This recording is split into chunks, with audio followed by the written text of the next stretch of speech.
Hello, everyone. There we go. Okay. Say.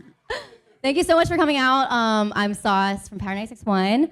How's it been? Going everywhere, Nashville. Yeah. Thanks for having me. It's been a fun promo trip. It's kind of good to gauge fan reaction on the new songs that I've kind of had to myself for the last 6 months. So it's been dead nice.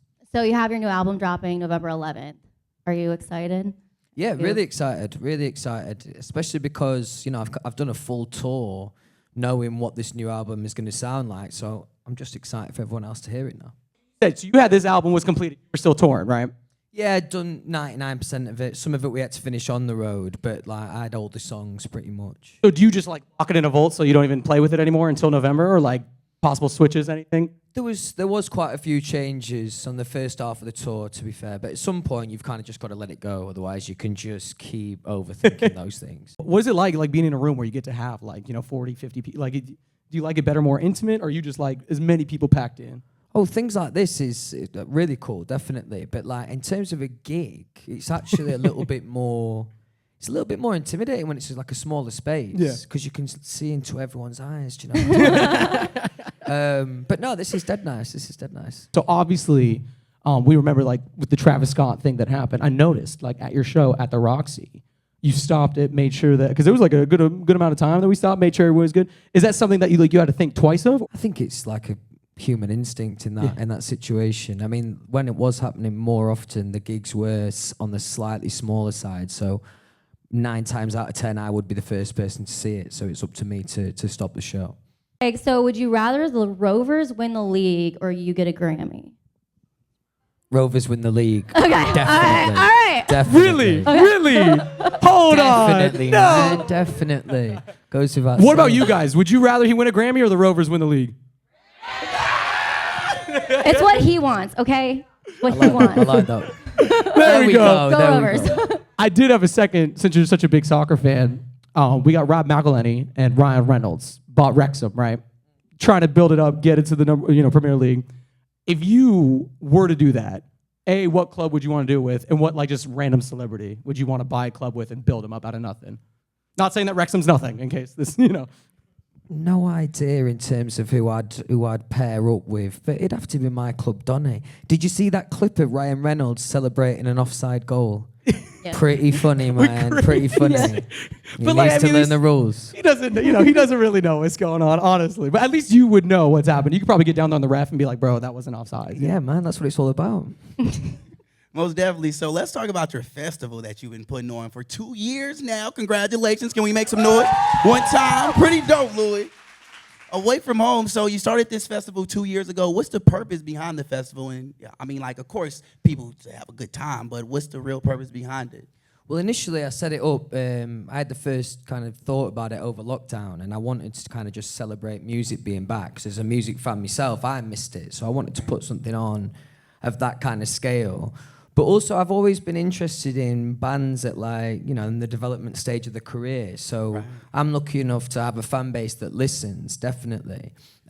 So it's great to be able to give opportunities to new bands on the up and stuff like that. That means a lot to me. That's dope. So with all these bands coming on stage, have you ever thought of that band could be the next band to open up for me? Like, do you offer those opportunities at the festival also? Yeah. There's one of the bands called Stone. They did a couple of support shows with me and the festival. They're unbelievable. You should check them out. On the free iHeart Radio There app. you go. I do want to know, though, for the Away From Home festival, was there one band that maybe you saw that was like, bro, I want to put these guys on, or whoever it was, or was it just a culmination of seeing these smaller artists that you wanted to help out? Was there one in particular? I was excited about all of them playing, to be fair. It was it was an honor. It was a really cool lineup. But I go back to that band Stone, just a great band. And watching them side of stage, it felt like you were watching someone at the start of the career, but someone who was going to go on to great things. It was really cool. And then is there, because I don't know if we know where the next one is going to be. I know we had Spain. Is there something that would convince you to make it happen in Atlanta, or anything Do you know what? How do you pick? I actually like Atlanta. I've spent a bit of time here. I don't know. I mean, at some point, it's definitely going to come to America. Okay. We'll see about Okay, it. Man. okay. It wasn't a very good sell, man. I Like, mean, sell it to me, man. that's what they bring me in for, you know? Lined it up, started down. I feel like Atlanta's a spot. We got Mercedes-Benz. Oh. There we go. That's a strong sell. Yeah. Okay. Yeah, because you hit like what, 20,000 people or something at that last one? Say that again. The last one that you did, that was like something like 20,000. Like that was a crazy amount of people, right? I think it was about 16,000, something like that. Hell yeah. Got a shit memory, man. It's just like it's a lot of people. It's a lot of dots in the sea at that point. That's why we brought you in here so you can make eye contact with anybody. There we go. There we go. Well, I think, all right, what do we think? This new album, we got to talk about it. Faith in the Future. Bigger Than Me is out right now. I noticed 3 minutes, like 40-something seconds. You know, usually in the streaming age, it's kind of like 2 minutes tops. Are you just like, that doesn't play a part in it as long as it sounds how you want it to sound, or does that take any part in it? Yeah, I don't really think, I try not to think about those things too much and kind of just let, you know, the music be natural. For me, I mean, you know, there is, I think we still make a radio edit, to be fair. Hey, Obviously. let's go. But no, it's not in my mind when I'm writing these songs. Okay. Well, then, so follow up to that then, because I know obviously, who in here has TikTok? Everybody's got TikTok. So obviously, not that you really need the promo to blow up that big, but TikTok blows up a lot of songs when you have that like catchy hook. So you're not thinking about like, if I could get that 10-second, somebody's doing a challenge. Oh, no offense to anyone, but TikTok's shit, man. Hey. So if you were to like find new artists, how would you do it without TikTok today? Because like before we had MySpace, then Facebook. Right. I don't know, it's a difficult question. I mean, I think the most important thing for the majority of artists, if not all, is to work on your live craft and how good you are in a live show. So the more gigs you can do, the better, and the more gigs you do, the more chance you might get of to be noticed. Slightly more like traditional route than like a TikTok, but yeah, it feels a bit more authentic to me that way.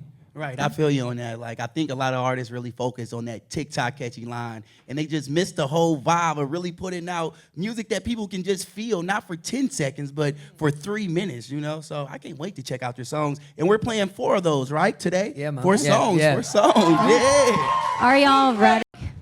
Thought it was awesome. Thank you. Thanks a lot.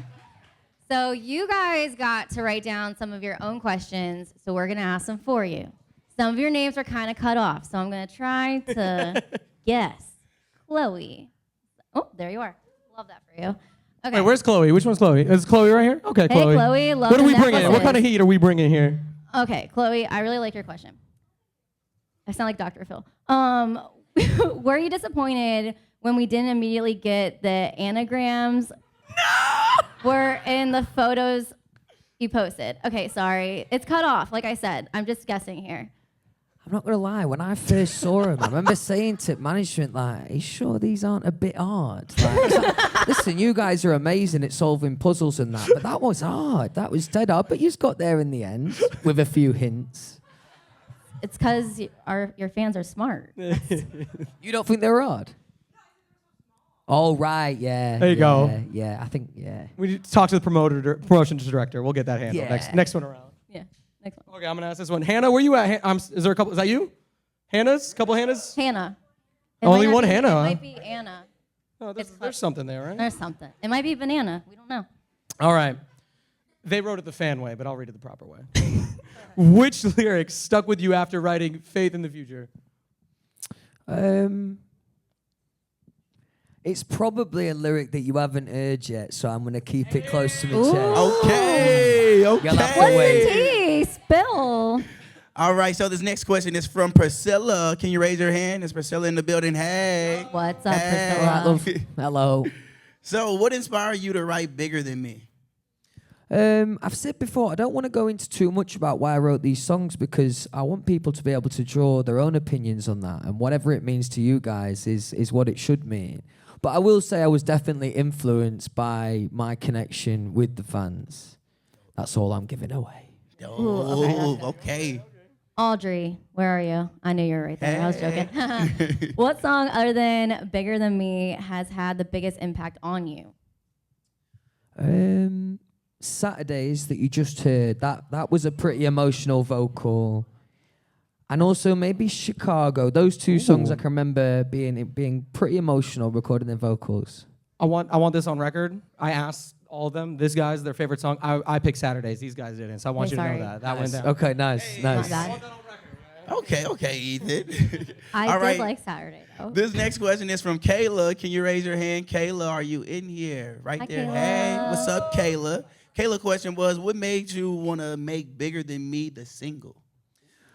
Once you hear the album, I think you'll understand there's not really another song like Bigger Than Me that kind of carries that big, soaring, sing-along chorus. So it kind of decided itself. I didn't really have a song like this on Walls, so it just made the most sense to start with that. All right, no. All right, Sarah, or it could be Tara. It's cut off.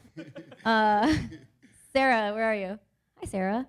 You talked about going into writing songs with a goal in mind. Do you go into all songs with a goal in mind, or it's cut off pretty badly? Or do you write whatever comes to mind? That's right, Ro? It's like missing half of it. I'd say most songs you go in with a specific goal. Maybe that might be something you want to talk about, something you want to write about. Or for me, what happened a lot on this record is you're trying to picture the next tour, and like so you want an opener, you want a closer, you want something in the middle that's going to bring you up. So throughout it, really, I was thinking about the live show and thinking about those individual moments. That's dope. That's dope. All right, the next question is from Maddie. Can you raise your hand, Maddie? Are you in the building? Hey, Maddie. What's up? So, Maddie's question was, have you ever thought about doing an away from home festival in the USA, a.k.a. the ATL? We want one here in Atlanta, Georgia. Yeah. But it will happen at some point. It will happen at some point. Maybe not next year, but soon. So. Most definitely. Most definitely. Cool. Alexis, where are you? Hi. Hey. Are you going to release a studio version of a copy of a copy?